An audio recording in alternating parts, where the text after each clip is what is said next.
Last time मैंने एक video बनाई थी कि आफ्टर 10th हम आर्किटेक्चर इन असिस्टेंटशिप करके भी बीआर्क में जा सकते हैं, मतलब कि आर्किटेक्चर में जा सकते हैं। तो वहाँ पर बहुत सारे स्टूडेंट्स हैं जिन्होंने उस वीडियो को देखा, उसमें कैसे कॉलेज को सर्च करते हैं वो सब चीज़ें मैंने बताई थी, तो उनको समझ में आया। बट वहाँ पर मेन प्रॉब्लम ये हो रही थी, बहुत सारे स्टूडेंट ने जो मेरे को बताया वो ये कि उनके सिटी में या स्टेट में जो है वो कॉलेजेस अवेलेबल ही नहीं है जो डिप्लोमा इन आर्किटेक्चर असिस्टेंटशिप करवाएं। तो यहाँ पर इस वीडियो में मैं आपको एक और कोर्स के बारे में बताऊंगा, वो है diploma in civil engineering. Diploma in civil engineering अगर आप करते हो या कर चुके हो तो इसके बाद भी आप आर्किटेक्चर में जा सकते हो, सेम वैसे ही जैसे हम 12th के बाद जाते हैं, मतलब कि नाटा का या जेई पेपर 2 का एग्जाम देके उसके बाद आपको बीआर्क में एंट्री मिल जाएगी। तो यहाँ पर मैं कंपैरिजन करने वाला हूँ diploma in architecture assistantship versus diploma in civil engineering. Comparison करेंगे, समझेंगे कि इसको क्यों करना चाहिए या क्यों नहीं करना चाहिए, वो सब, ये किस स्टूडेंट के लिए होने वाला है, किसके लिए नहीं होने वाला है, वो सारे ही पैरामीटर्स को हम समझने की कोशिश करेंगे इस सिंगल वीडियो में। तो यहाँ पे आ चुका हूँ मेरे लैपटॉप स्क्रीन की तरफ। तो यहाँ पे आप देख सकते हैं कि आफ्टर 10th हम दोनों चीज़ कर सकते हैं, डिप्लोमा इन सिविल इंजीनियरिंग जो कि 3 इयर्स का होता है, या फिर डिप्लोमा इन आर्किटेक्चर असिस्टेंटशिप जो कि अगेन 3 इयर्स का होता है। तो ये डिप्लोमा इन आर्किटेक्चर असिस्टेंटशिप का मैंने एक अलग वीडियो बना रखी है, आप चाहे तो उसको भी देख सकते हैं। उसमें मैंने सब कुछ बताया कि कैसे कॉलेज सर्च करते हैं, कैसे देखा जाता है, कौन से पैरामीटर्स होते हैं, या फिर इसके अंदर कौन कौन से सब्जेक्ट्स आते हैं, वो सब कुछ मैंने उस वीडियो में बताया है। अब यहाँ पर बात करते हैं कि हम डिप्लोमा इन सिविल इंजीनियरिंग करने के बाद बीटेक भी कर सकते हैं और बीआर्क भी कर सकते हैं। ये दोनों ही ऑप्शंस आपके लिए ओपन हो जाते हैं क्योंकि आपने डिप्लोमा किया है सिविल इंजीनियरिंग में, तो आप ये दोनों ही कर सकते हो, बीटेक और बीआर्क। बीटेक अगर आप करते हो आफ्टर 3 इयर्स करने के बाद बीटेक करते हो तो आपको लेटरल एंट्री के थ्रू 3 इयर्स का पड़ेगा बीटेक, 4 साल का नहीं पड़ेगा, 3 साल का पड़ेगा लेटरल एंट्री के थ्रू। इवन ये गवर्नमेंट कॉलेजेस भी प्रोवाइड करती है लेटरल एंट्री। और अगर आप बीआर्क करते हो तो बीआर्क आपको 5 इयर्स का ही पढ़ने वाला है, वहां पर कोई लेटरल एंट्री नहीं होती, कोई सेकंड ऑप्शन नहीं होता, वहां पे आपको 5 साल का ही पढ़ने वाला है। जो आफ्टर 12th पढ़ता है वही सेम चीज़ आफ्टर डिप्लोमा भी पढ़ेगा आपको। लेकिन अगर हम डिप्लोमा इन आर्किटेक्चर असिस्टेंटशिप करते हैं तो यहाँ पर आपके पास सिर्फ एक ही कैरियर ऑप्शन खुलता है और वो है बीआर्क 5 इयर्स का। जनरली मैंने अभी तक सिविल इंजीनियरिंग का कोई भी नहीं देखा कि सिविल इंजीनियरिंग कोर्स में अगर आप जाना चाहें तो क्या आप डिप्लोमा इन आर्किटेक्चर असिस्टेंटशिप से जा सकते हैं। तो मुझे तो अभी तक ऐसा कोई डाटा नहीं मिला है, तो मैं मान के चल रहा हूँ कि डिप्लोमा इन आर्किटेक्चर असिस्टेंटशिप के बाद आप बस बीआर्क ही कर सकते हो, इसके अलावा कोई दूसरा ऑप्शन या कैरियर नहीं चूज कर सकते। लेकिन सिविल इंजीनियरिंग करने के बाद डिप्लोमा से वहाँ पर सबसे बेनिफिशियल ये है कि आप चाहो तो बाद में भी अपना कोर्स चेंज कर सकते हो। मान लो कि अगर आपको लग रहा हो कि नहीं आपके लिए बीटेक ही सही है, मतलब बीटेक इन सिविल इंजीनियरिंग ही सही है, तो आप बीटेक की तरफ चले जाओ। अगर आपको लगता है कि नहीं अभी भी आपको बीआर्क ही करना है तो आप बीआर्क की तरफ जा सकते हो। तो आपके पास यहाँ पर 2 कैरियर ऑप्शंस ओपन हो जाते हैं। अब बात कर लेते हैं नंबर ऑफ कॉलेजेस की। नंबर ऑफ कॉलेजेस अगर आप देखोगे तो मैंने यहाँ पे एरो बना रखा है अपवर्ड साइज में और यहाँ पे लिख रखा है मोर, मतलब कि नंबर ऑफ कॉलेजेस जो है वो डिप्लोमा इन सिविल इंजीनियरिंग में आपको ज़्यादा देखने को मिलेंगे as compare to diploma in architecture assistantship. वो इसलिए क्योंकि एक टाइम था जब बहुत सारे स्टूडेंट्स जो है वो बीटेक की तरफ जा रहे थे, मतलब बीटेक परस्यू कर रहे थे कुछ टाइम पहले। तो वहाँ पे बहुत सारे प्राइवेट यूनिवर्सिटीज़ हैं जो ओपन होना स्टार्ट हो गए थे क्योंकि उन्हें समझ में आ गया था कि इंजीनियरिंग फील्ड में बहुत ज़्यादा जो है वो स्टूडेंट्स आना चाह रहे हैं। तो वहाँ पर बहुत सारे कॉलेजेस खुले थे, तो इसलिए आपको आर्किटेक्चर के कंपैरिजन में इंजीनियरिंग कॉलेज ज़्यादा देखने को मिलेंगे। इसलिए आपको डिप्लोमा इन सिविल इंजीनियरिंग के कॉलेजेस ज़्यादा करवाने वाले मिलेंगे as compare to diploma in architecture assistantship. आपको बहुत लिमिटेड कॉलेज करवाते हुए ही दिखेंगे, ठीक है। तो यहाँ पर इसलिए नंबर ऑफ कॉलेजेस जो है वो सिविल इंजीनियरिंग के ज़्यादा हो जाते हैं। अब बात करते हैं जॉब अपॉर्चुनिटीज़ की। जॉब अपॉर्चुनिटीज़ मैंने क्लियरली लिख रखा है यहाँ पर कि मोर है किसमें, सिविल इंजीनियरिंग में, और लेस है डिप्लोमा इन आर्किटेक्चर असिस्टेंटशिप। लेकिन यहाँ पर आपको कंफ्यूज नहीं होना है, ये जॉब अपॉर्चुनिटीज तब है जब आप सिर्फ डिप्लोमा करके निकलते हो। मान लो आपको डिप्लोमा के बाद बैचलर करना है, ये पहले से फिक्स्ड है कि नहीं मुझे डिप्लोमा करने के बाद बैचलर करना ही करना है, तब आपके लिए जॉब अपॉर्चुनिटीज़ को कंसीडर करना भी नहीं चाहिए, मतलब आपके लिए फिर ये ऑप्शन है भी नहीं। ये उनके लिए है जिनको डिप्लोमा करने के बाद ही डायरेक्ट कमाना स्टार्ट करना है, ठीक है, कम सैलरी से, या क्योंकि घर में पैसे की प्रॉब्लम, फाइनेंशियल प्रॉब्लम ज़्यादा है, या जो भी है, या कम पढ़ना है, जो भी था, जो भी इशू है, ठीक है। तो अगर आपको सिर्फ डायरेक्ट डिप्लोमा के बेस पर ही जॉब चाहिए तो वो आपको सिविल इंजीनियरिंग में ज़्यादा मिलेगा, ठीक है, as compare to architecture assistantship करने के बाद। तो आप ये जॉब अपॉर्चुनिटी तभी कंसीडर करना जब आपको डिप्लोमा के बाद डायरेक्ट जॉब लेना हो। अगर नहीं लेना है तो फिर आप ये ऑप्शन कंसिडर भी मत करना। अब बात करते हैं कैरियर ग्रोथ। कैरियर ग्रोथ दोनों में ही बराबर है, दोनों ही में ज़्यादा है, इंक्रीज होगा, फ्यूचर स्कोप भी इसका बहुत ज़्यादा है आगे जाके। और अब बात करते हैं इंडस्ट्री। तो इंडस्ट्री कौन सी है, इंडस्ट्री दोनों ही कंस्ट्रक्शन है, इसलिए दोनों के ही कैरियर ग्रोथ जो है वो सेम है, क्योंकि एक तरफ डिमांड बढ़ेगी तो ऐसा नहीं है कि दूसरे की तरफ नहीं बढ़ेगी डिमांड। जैसे कि हम डीजल या पेट्रोल का रेट जब बढ़ता है तो हर चीज़ की महंगाई बढ़ जाती है ना, क्योंकि सब कुछ लिंक्ड होता है। वैसे ही है, दोनों कंस्ट्रक्शन फील्ड से रिलेटेड करते हैं, तो एक भी अगर कैरियर ग्रोथ हो रही है तो दूसरे की भी होगी ऑटोमेटिकली, ठीक है। तो जितना स्कोप आपको सिविल इंजीनियरिंग में मिलता है उतना ही आर्किटेक्चर में भी मिलता है जनरली।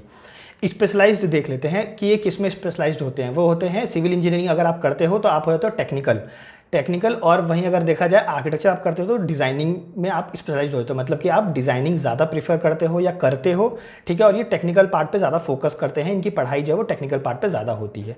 वही अगर नॉलेज की बात करें तो ये लोग स्ट्रक्चरल डिज़ाइनिंग पे ज़्यादा मतलब फोकस करते हैं। स्ट्रक्चरल डिज़ाइनिंग मतलब कि जैसे कि कॉलम बीम इन सबको डिज़ाइन करना, कितना लोड लेगा कितना नहीं लेगा, बेंडिंग मूवमेंट और कितना जो है वो बकलिंग आ सकता है, शेयरिंग फोर्स कितना होता है, स्ट्रेस कितना पड़ता है, ये सब चीज़ें ये लोग पढ़ते हैं, ठीक है।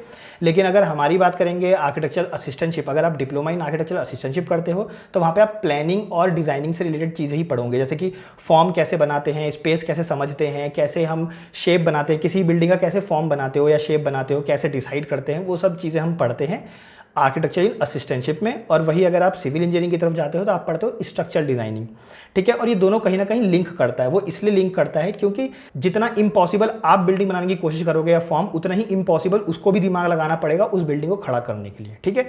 तो दोनों ही चीज़ों में इसलिए डिज़ाइनिंग वर्ड आ जाता है क्योंकि ये स्ट्रक्चर को डिज़ाइन करना सीखते हैं और हम बिल्डिंग के फॉर्म को या फिर प्लानिंग इन सब चीज़ों को डिज़ाइन करना सीखते हैं। तो यहाँ पे आप सिलेबस को कंपेयर कर लेते हैं। सिलेबस जो है सिविल इंजीनियरिंग और एक तरफ हम आर्किटेक्चर असिस्टेंटशिप लेके चल रहे हैं। सिविल इंजीनियरिंग में आपका जो फर्स्ट ईयर होता है उसमें आप फिजिक्स, केमिस्ट्री, मैथ्स, कम्युनिकेशन और वर्कशॉप और कैड ड्राफ्टिंग जो है वो जनरली देखते हो। मतलब एक दो और सब्जेक्ट्स होते हैं, लेकिन मैं एक मोटा मोटी बात कर रहा हूँ, मतलब कि ऊपर ऊपर से बात कर रहा हूँ, ज़्यादा स्पेशलाइज नहीं जा रहा हूँ, ठीक है ना, टेक्निकल पॉइंट ऑफ व्यू पे नहीं जा रहा हूँ। तो ये चीज़ आप जनरली देखने को मिलता है। लेकिन अगर आप आर्किटेक्चर असिस्टेंटशिप कर रहे हो डिप्लोमा का, ठीक है, तो वहाँ पर आपको जो है वो सेम ही मिलता है, मतलब सेम ही चीज़ पढ़ते हो आप। तो सिविल इंजीनियरिंग और आर्किटेक्चर असिस्टेंटशिप का फर्स्ट ईयर तो कंप्लीटली सेम हो जाता है, ठीक है। ज़्यादा बिल्कुल भी कोई फ़र्क नहीं होता क्योंकि दोनों ही डिप्लोमा है इसलिए, और दोनों ही कंस्ट्रक्शन से रिलेटेड है, मतलब इनकी इंडस्ट्री जो है वो कंस्ट्रक्शन ही है इसीलिए, ठीक है। अब यहाँ पे बात करें सेकंड एंड थर्ड ईयर में हम क्या पढ़ते हैं। मैं आप जो पढ़ते हो, जैसे यहाँ पर हम थर्मल इंजीनियरिंग पढ़ रहे हैं तो इस जगह पे आप सेकंड ईयर में पढ़ते हो आर्किटेक्चर एंड डिज़ाइन, ठीक है। आर्किटेक्चरल डिज़ाइन जिसमें कि हम डिज़ाइनिंग सीखते हैं, स्पेस प्लानिंग सीखते हैं, जैसे कि शॉप बनाना, मॉल बनाना और घर बनाना या फिर जितनी भी चीज़ें होती हैं ना वो सब बनाना हम सीखते हैं इसमें। तो ये पढ़ते हैं सिविल इंजीनियरिंग की ड्राइंग और हम पढ़ते हैं आर्किटेक्चर की ड्राइंग, ठीक है। और दोनों ही एक दूसरे की ड्राइंग्स को भी समझते हैं और पढ़ते हैं, मतलब दोनों ही चीज़ें दोनों को पढ़ाई जाती हैं, ये भी फिक्स बात है। क्योंकि दोनों को एक दूसरे की अगर नहीं पढ़ेंगे ड्राइंग तो हमें नहीं समझ में आएगा कि सिविल इंजीनियरिंग क्या स्ट्रक्चर बनाया है और सिविल इंजीनियर को नहीं समझ में आएगा कि हमने क्या बनाया है और उसको कहाँ कॉलम लगाना है, ठीक है। तो इसलिए हम दोनों की ही चीज़ें पढ़ते हैं जनरली। इसलिए आपको ओवरऑल दिखेगा कि कहीं ना कहीं मैच कर रहे हैं, मतलब कि दोनों ही फील्ड मैच कर रहे हैं। सब्जेक्ट जो है कहीं ना कहीं ज़्यादा कॉन्ट्रडिक्ट नहीं कर रहे, कहीं ना कहीं सिमिलर ही हैं। बस ये है कि सिविल इंजीनियरिंग वाले थोड़ा टेक्निकल पार्ट पे जाते हैं और हम थोड़ा सा जो है वो डिज़ाइनिंग पार्ट पे जाते हैं। वहीं अगर बात करें जहाँ पे हम डिज़ाइन करते हैं कॉन्क्रीट को, मैसनरी को, तो यहाँ पे हम पढ़ते हैं बिल्डिंग के मटेरियल्स को। मतलब कि जहाँ पर ये लोग सीखते हैं कि कैसे कॉन्क्रीट मिक्स किया जाता है, क्या रेडी मिक्स होता है या फिर कैसे कॉम्पोजिशनिंग या रेशियो रखा जाता है। वहीं पर ही हम जो सीखते हैं वो पढ़ते हैं बिल्डिंग मटेरियल्स के बारे में, मतलब लेमिनेट, वुडन फ्लोरिंग, फिनिशेस के बारे में पढ़ते हो आप। ये जितनी भी चीज़ें होती हैं एस्थेटिक वाली चीज़ें, तो आप बिल्डिंग मटेरियल्स के बारे में पढ़ते हो, ठीक है। कौन सी जगह कहाँ क्या लगेगा, कौन सा मटेरियल अवेलेबल है, वो सारी चीज़ें आप पढ़ते हो। उसके बाद जहाँ पर ये लोग पढ़ते हैं मैनेजमेंट एंड अकाउंट्स को संभालना, मतलब अकाउंट्स को भी संभालना और मैनेजमेंट भी देखना, ठीक है। तो यहाँ पर हम पढ़ते हैं मैनेजमेंट स्किल्स। हमारे में अकाउंट्स नहीं पढ़ाया जाता है, मैनेजमेंट ही पढ़ाया जाता है, मतलब कि कैसे मैनेज किया जाता है, ठीक है। उसके बाद सर्वेइंग एंड लेवलिंग दोनों में ही सेम है, जनरली आपको देखने को मिलेगा। उसके बाद बिल्डिंग कंस्ट्रक्शन एंड मैनेजमेंट, तो हमारे में सिर्फ बिल्डिंग कंस्ट्रक्शन पढ़ाया जाता है, मैनेजमेंट वाला उतना पार्ट नहीं आता है, वो एक अलग चीज़ होती है। ऊपर जो मैनेजमेंट लिखा है ये वाला सब्जेक्ट जो है वो एक अलग है, ठीक है। उसके बाद जहाँ पर ये लोग पब्लिक हेल्थ इंजीनियरिंग पढ़ते हैं तो वहाँ पर हम लोग पढ़ते हैं टाउन प्लानिंग। तो ये लोग पढ़ रहे हैं पब्लिक के हेल्थ को लेके इंजीनियरिंग, ठीक है, और हम पढ़ रहे हैं पूरे टाउन की प्लानिंग को पढ़ रहे हैं। तो आप फर्क देख रहे हो कि कहीं ना कहीं सिमिलर भी है, बस ये थोड़ा टेक्निकल पार्ट पे जा रहे हैं और हम थोड़ा सा जो है वो प्लानिंग पार्ट पे जा रहे हैं, डिज़ाइनिंग पार्ट पे जा रहे हैं। उसके बाद अगर हम देखें तो ये लोग हाइड्रोलिक डिज़ाइन पढ़ते हैं और हम लोग बिल्डिंग की सर्विसेज को पढ़ते हैं कि कौन कौन से बिल्डिंग में सर्विसेज दिए जाते हैं, जैसे कि प्लम्बिंग दिया जाता है, इलेक्ट्रिकल दिया जाता है। हम बेसिक ही पढ़ते हैं। बेसिक इसलिए क्योंकि जब हम कोई घर बनाते हैं तो हमें कंसिडर करना पड़ता है कि भाई कहाँ से पाइप जाएगा, कहाँ से इलेक्ट्रिसिटी का पाइप जाएगा, प्लम्बिंग का पाइप कहाँ से जाएगा।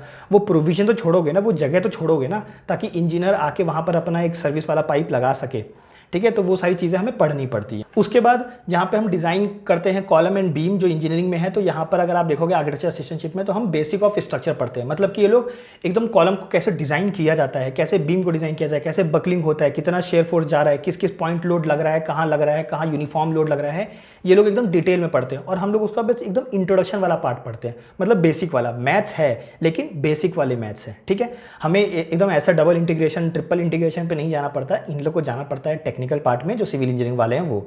फिर ये लोग पढ़ते हैं एस्टिमेट एंड कॉस्टिंग, तो हम लोग भी एस्टिमेट एंड कॉस्टिंग पढ़ते हैं। ये लोग पढ़ते हैं अर्थक्वेक इंजीनियरिंग और हम लोग पढ़ते हैं लैंडस्केप आर्किटेक्चर। ठीक है, तो गाइज यही था पूरा जो वर्सेस है, मतलब कि अगर मान लीजिए आपके सिटी या स्टेट में अगर आर्किटेक्चर इन असिस्टेंटशिप नहीं है, मतलब डिप्लोमा इन आर्किटेक्चरल असिस्टेंटशिप के कॉलेजेस नहीं है जो ये प्रोवाइड करवा रहे हो ये कोर्स है, ये डिग्री, तो आप सिविल इंजीनियरिंग की तरफ भी स्विच कर सकते हो। सिविल इंजीनियरिंग कर लो डिप्लोमा से और उसके बाद आप बीआर्क में आ सकते हो। ठीक है, ये आप पर डिपेंड करेगा कि आपको आना है या नहीं आना है, या आपके सिटी में अवेलेबल है कि नहीं, या आप पहले सिविल इंजीनियरिंग से आते हो कि नहीं। लेकिन जनरली ये माना जाता है कि जो सिविल इंजीनियरिंग करके आते हैं उनको दोनों की नॉलेज हो जाती है, क्योंकि डिप्लोमा उन्होंने सिविल इंजीनियरिंग से कर रखी है तो थोड़ा टेक्निकल नॉलेज उनको हो जाता है, और जब वो बीआर्क में आते हैं तो उनको जो है वो डिज़ाइनिंग की नॉलेज हो जाती है, डिज़ाइनिंग स्पेस प्लानिंग की नॉलेज काफ़ी ज़्यादा हो जाती है, तो वो एक कॉम्बिनेशन बन जाता है। तो ज़्यादा प्रेफरेबल वही रहता है कि वो एक अलग फील्ड से इसमें आते हैं, मतलब टेक्निकल फील्ड से डिज़ाइनिंग फील्ड में आते हैं, तो वो चीज़ रहती है। बाकी कंप्लीटली आप पर डिपेंड करता है कि आपके सिटी में या स्टेट में कौन से जो कॉलेजेस हैं वो अवेलेबल हैं। आई होप कि आपको क्लियर हुआ होगा। एंड गाइज ये आप पर डिपेंड करता है कि अगर आपको आफ्टर 10th के बाद ही आर्किटेक्चर चूज़ करना है तो आप इन दोनों में से किसी भी तरीके से आ सकते हो बीआर्क के अंदर। और अगर आपको 12th करके आना है तो अब तो आप डायरेक्ट ही बीआर्क में जाओगे, मतलब 12th करोगे उसका डायरेक्टली बीआर्क में चले जाओगे, या फिर आप इनके थ्रू भी आ सकते हो अगर आपने डिसाइड कर रखा है कि आफ्टर 10th ही आपको ये सब कोर्स जो है वो चूज़ करना है।